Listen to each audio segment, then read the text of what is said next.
Hi, everyone. Carter Krishnauer for the Florida Soccer Report. The Rowdies escape with a 2-2 draw at Al Lang Stadium against Birmingham City.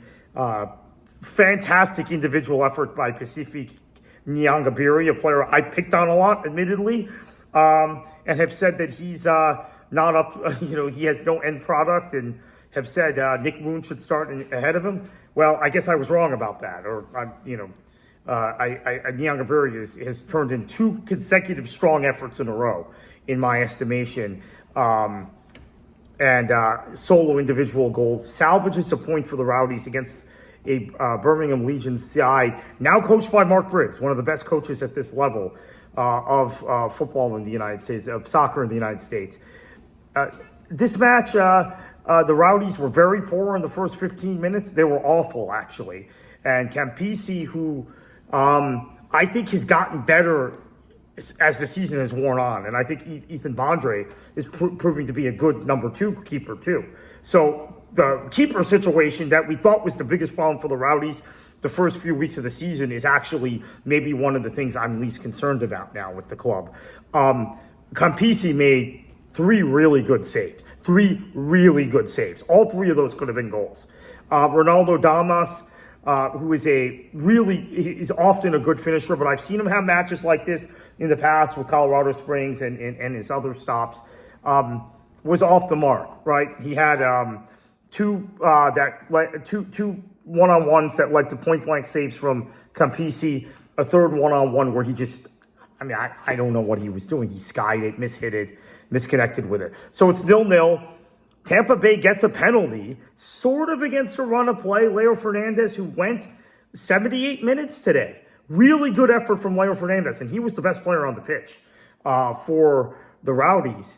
Having to step in because Cammy McPherson is injured, had to be scratched.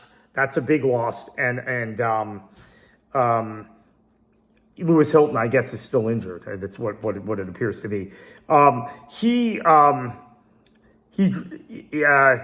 took the penalty, scored 1-0 at halftime. Birmingham doesn't convert any of their chances we talked about. Second half, the Rowdies looked better in the first 15 minutes of the second half than they had looked in the first half. They get opened up a little. Steve Coleman makes the decision to pull Rubens Passius, who had been, quite frankly, terrible.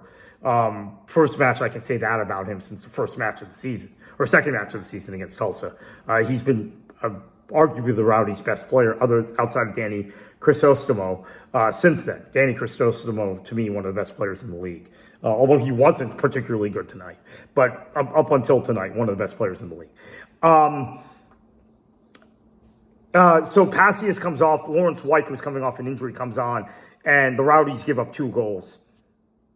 Just, in a in an instant, it felt like. And then Birmingham had more chances. They had better chances on the counter than Tampa Bay had, despite having more of the ball and more chance and needing a goal. And then Passius in stoppage time had this wonderful, mazy individual effort. He drew a foul earlier that the Rowdies weren't able to convert, although Birmingham had trouble clearing after that free kick. And then he had a really wonderful individual effort for that goal. So the Rowdies get out with a point, a very, very important point, which now puts them, pulls them out of the basement of the Eastern Conference. I think puts them ahead of Hartford, puts them ahead of Miami. Birmingham, of course, they split the points, so they're still behind Birmingham. It does not put them ahead of Miami. Sorry, Miami's won twice. I forgot that. Right. Miami has 6 points. And has yet to play this week. So Tampa Bay still below Miami, but now ahead of Hartford. So that's positive. And the Eastern Conference is kind of open, right? Detroit gets a point in Indy tonight.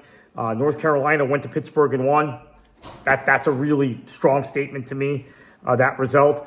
So outside of Lou City and Charleston, who are 1 and 2, of course, I picked, and they are going to be 1 and 2 at the end of the season, and Loudon is up there. But outside of Lou City and Charleston, I think it's open. Of course, I picked Tampa Bay 3rd in the Eastern Conference before the season. Could that still happen? Maybe. It's unlikely. It's very unlikely, let's face it, but it could still happen. I think the East is very wide open, and it's important to get a result and to save a result, because what happened against Loudoun was a horrible performance, okay? Against Naples, completely outplayed. Against Lou City, very good for 60 minutes, but then you give it all up in the last 30 minutes. Against Miami, really good for 45 minutes and then get just torn apart in the second half. In the second 45. We're in many ways fortunate that it went to penalties. Was there another match in there? No. So that's the last few matches. So I think it was really good to rescue this, even if it was through an individual effort.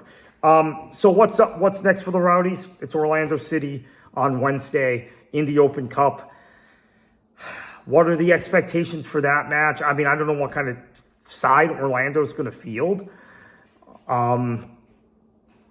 Maybe McPherson will be fit.